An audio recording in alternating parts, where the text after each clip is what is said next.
The emergency lights flashed red across the council chamber. Ambassador David sat in the back row, watching the most powerful beings in the galaxy argue like frightened children. The circular room held representatives from 43 species, each more advanced than humanity. Each one terrified. Another colony gone, Rita announced, her feathered crest flat against her skull. The Avari leader's voice cracked. That makes 47 systems destroyed in 6 months.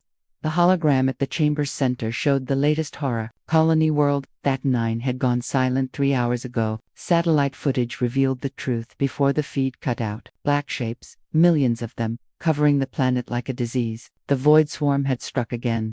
Our fleets are useless, growled Commander Brick, his scaled fists pounding the table. We threw 15,000 ships at them last month. Only 3,000 returned.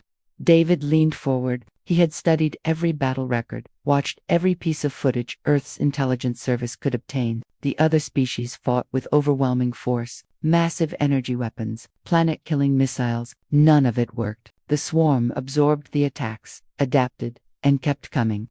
We must retreat to the core worlds, Rita said quietly. Abandon the outer colonies, save who we can. The chamber erupted. Voices shouted in dozens of languages. Translations overlapped in David's earpiece. They were talking about sacrificing 30 billion lives. Entire civilizations erased because nobody knew how to stop the enemy. David stood. Earth volunteers to help. The room fell silent. Then laughter began. Not cruel laughter, but the kind reserved for a child who doesn't understand the danger. Humanity. Rita's large eyes blinked slowly. You've been in space for 200 years. You have, what, 400 ships? 387, David corrected. But we fight differently than you do. Different, Commander Brick snorted. You're primitives. Your weapons are centuries behind ours. What could you possibly offer? David pulled up a display on his tablet. Every battle you fought, you used the same tactics. Maximum firepower, direct assault. The swarm expects that now. It adapts to it. And humans have better tactics, Rita asked, not unkindly. We have desperation, David replied, and we've spent our entire history fighting enemies stronger than us. We learned to think sideways. The council dismissed him with polite words. They would consider Earth's offer. David knew they wouldn't. They saw humanity as children playing soldier. He sent the message to Earth anyway. General Marcus stood in Earth's military command center.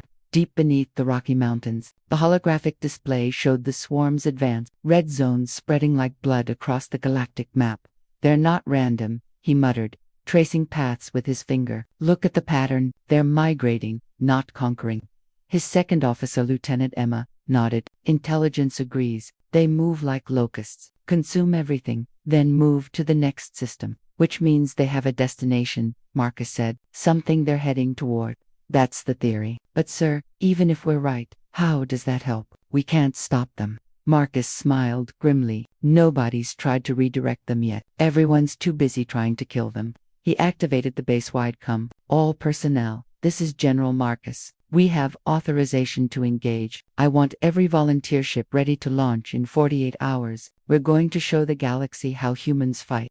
The response was immediate. Within hours, every military vessel volunteered. Civilian ships joined them. Mining haulers, colony transports, even the Mars Racing League offered their ships. Earth was going to war. 2 weeks later, Captain Jake watched the human fleet drop out of hyperspace near Tanan. 387 ships against an enemy that had destroyed thousands. The Alien Council's forces were already engaged. Their elegant warships firing brilliant energy beams into the black swarm. They're getting slaughtered, Emma said from the tactical station. Jake watched a council cruiser torn apart by hundreds of creatures. Each swarm unit was the size of a transport shuttle, covered in black armor that absorbed energy weapons. They moved like a school of fish, perfectly coordinated. They're not just eating, Jake said suddenly. They're communicating. Watch how they move. On screen, the swarm flowed around obstacles as one organism. No hesitation. No individual decision-making. Bioelectric pulses, Emma confirmed, reading the sensors. They're linked somehow. Jake's mind raced. The council fought the swarm like an army. But what if it wasn't an army? What if it was one creature with 1 million bodies? Get me firing solutions, he ordered. But don't target the swarm. Target the space between them. Asterisk the council fleet was losing. Jake watched 3 more ships explode as the swarm tore through their hulls. The creatures moved like a wave of darkness, each one connected to thousands of others through invisible signals. Captain, they're requesting we either attack or retreat, Emma reported. Commander Brick says we're wasting time. Tell him to trust us, Jake replied. All ships, maintain observation pattern. I want every sensor focused on those pulses. The human fleet hung back while alien warships died. Jake knew how it looked, cowardly. But humanity hadn't survived centuries of warfare by being brave. They survived by being smart. Got it, Emma said suddenly. The pulses come from the center clusters, about 1 command unit for every 1,000 drones. Jake pulled up the tactical display. The swarm wasn't random at all. It had structure, organization. The command units stayed protected in the middle, while drones attacked on the outside. What happens if we disrupt the signal? He asked. Unknown. But sir, our weapons can't penetrate their armor any better than the Council's can. Jake smiled. We're not going to penetrate it. Load EMP torpedoes. Every ship. Emma stared at him. Sir, EMPs are obsolete. The Council abandoned electromagnetic warfare 200 years ago. Their shields make them useless. Against shielded ships, yes, Jake agreed. But the swarm doesn't use shields. They use organic armor. And I'm betting their communication system is electrical. Understanding dawned on Emma's face. If we disrupt the signal, the drones lose coordination. Exactly. There'll be thousands of individual creatures instead of one superorganism. Jake opened the fleet-wide channel. All ships. This is Captain Jake.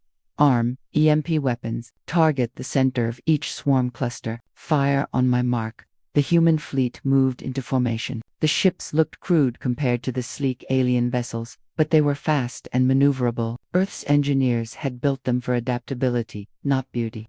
Council ships are pulling back, Emma reported. They think we're insane. They might be right, Jake admitted. But we're out of sane options.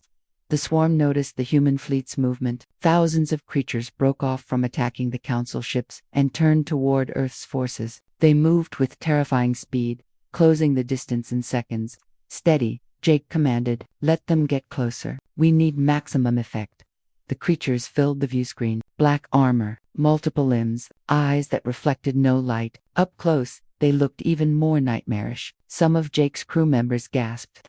Hold, Jake said calmly. His heart pounded, but his voice stayed level. Good commanders kept their fear hidden. The swarm reached weapons range, then closer. Individual creatures started attaching to human ships, their claws scraping against hulls. Now, Jake shouted, fire everything. 387 ships released their EMP torpedoes simultaneously. The weapons weren't designed to kill, they were designed to disable electronics on primitive planets. Ancient technology, barely worth storing. But against the swarm, they were perfect. The electromagnetic pulses rippled through space in invisible waves. The effect was immediate and stunning. The swarm's coordinated movements stopped. Creatures that had been moving as one organism suddenly jerked and some froze completely. Others spun in random directions, crashing into each other. The bioelectric network that connected them shattered. It worked, Emma whispered. It actually worked. Jake watched the chaos spread through the swarm. Without communication, the creatures were confused. They attacked each other. They fled in random directions. The unstoppable force had become a disorganized mob. All ships, conventional weapons free, Jake ordered. Hit them while they're scattered. The human fleet opened fire. Kinetic weapons, simple, old-fashioned bullets and missiles tore into the confused creatures. Without coordination, their armor was still tough but not impossible to breach. Human gunners found weak points. Joints, eyes, the softer tissue between armored plates. The Council fleet hesitated, then joined the attack. Their powerful energy weapons, ineffective against the coordinated swarm, devastated the scattered creatures. Thousands died in minutes. Captain, sensor readings, Emma said urgently. The swarm is adapting. The command units are modifying their pulse frequency. Jake watched the tactical display. She was right. The creatures were starting to reconnect. The bioelectric network was rebuilding itself on a different frequency. In minutes, they would be coordinated again. How long do we have? Jake asked. 5 minutes, maybe less.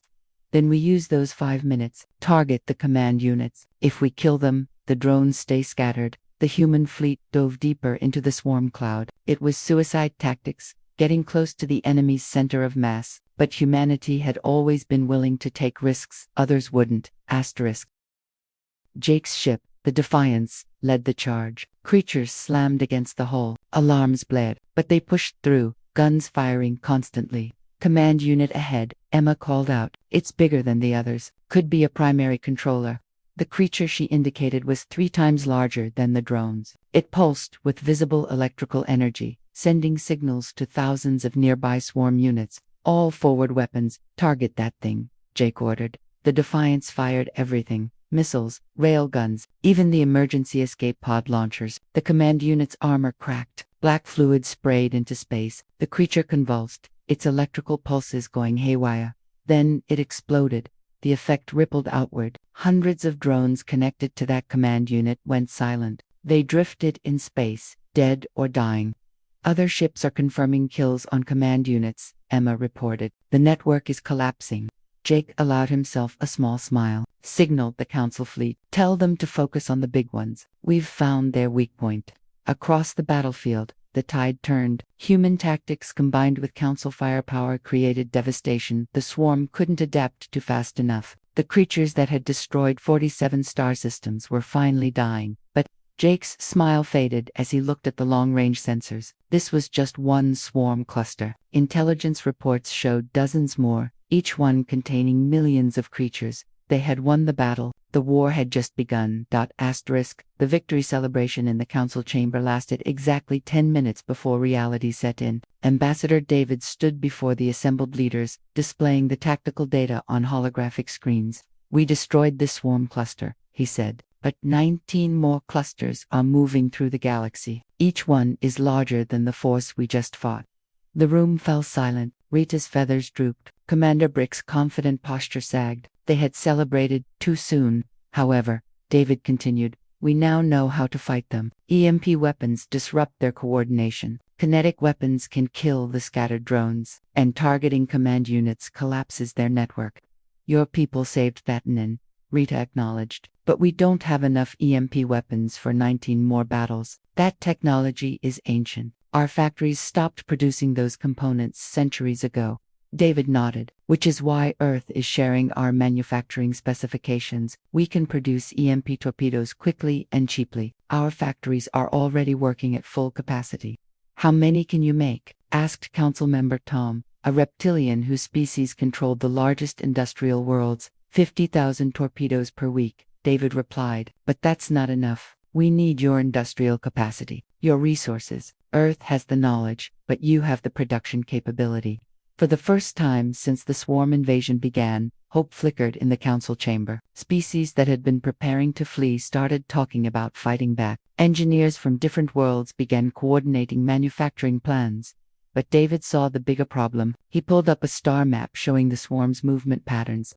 General Marcus on Earth identified something important. He said, the swarm isn't random. They're migrating towards something. Every cluster is moving in the same general direction.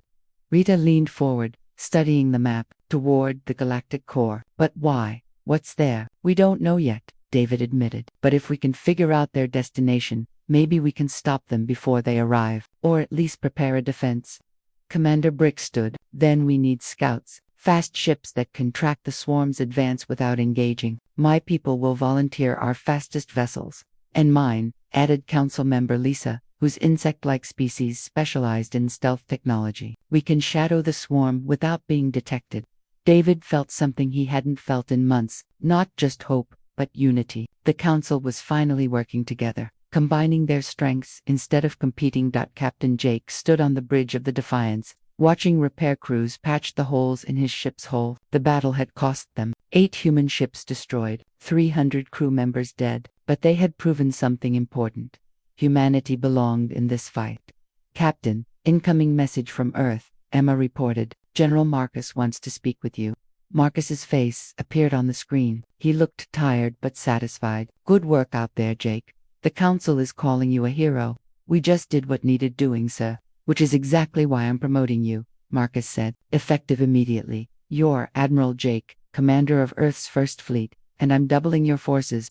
Jake blinked. Sir, we don't have double the forces. We do now. Every civilian ship that can mount a weapon is being converted. Mining vessels, cargo haulers, Even the luxury cruise liners. Within 2 weeks, you'll have 800 ships under your command. Those ships aren't built for combat, Jake protested. Neither were we, Marcus replied with a grim smile. But we're human. We adapt. You showed the galaxy that creativity beats technology. Now show them that determination beats impossible odds. The screen went dark. Jake looked at Emma, who was staring at him with wide eyes. Admiral, she said, you're 28 years old. So was Alexander the Great when he conquered half the world. Jake replied, age doesn't matter. Results do.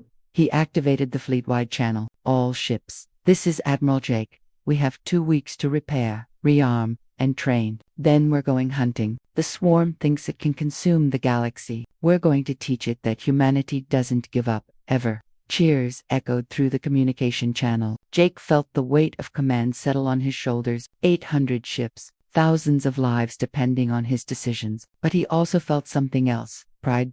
3 days later, the first Joint Council human fleet engaged a swarm cluster near the industrial world of Forge 7. This time, they were ready. Council ships carried freshly manufactured EMP weapons. Human tacticians coordinated the attack patterns. Scout ships identified command units before the battle even began. The fight lasted for hours instead of 4 days. The swarm lost. Only 12 Allied ships were destroyed, compared to hundreds in previous battles. Word spread across the galaxy. The unstoppable swarm could be stopped. The Council's retreat orders were cancelled. Colonies started rebuilding. Hope replaced fear. But in Earth's military command center, General Marcus studied the reports with growing concern. Yes, they were winning battles. But the swarm's main force was still moving toward the galactic core. And they still didn't know why. His analysis showed something disturbing. The swarm wasn't trying to conquer territory. It was trying to reach something specific. And whatever that target was, it lay at the heart of Council space. Marcus opened a secure channel to Admiral Jake. I'm sending you new coordinates. Take your fleet to the Nexus system. That's where the Council's largest population center is located. 3 trillion beings on one massive ring world. You think that's their target? Jake asked. I know it is, Marcus replied. Every swarm cluster is converging there. They'll arrive in 30 days, and when they do, they'll have over 10 million creatures with them. Jake was silent for a moment. That's impossible odds, sir, even with our new tactics. I know, Marcus said quietly, which is why we need to be smarter, not stronger. You have 30 days to figure out how to defend 3 trillion lives against 10 million swarm creatures. Failure isn't an option. Understood, sir. We'll be ready. Marcus ended the call and looked at the star map. 30 days until the largest battle in galactic history. 30 days to save civilization itself. The galaxy had been doomed until humanity answered the call. Now, they would discover if human ingenuity was enough to turn the tide of extinction. The real war was about to begin. Asterisk.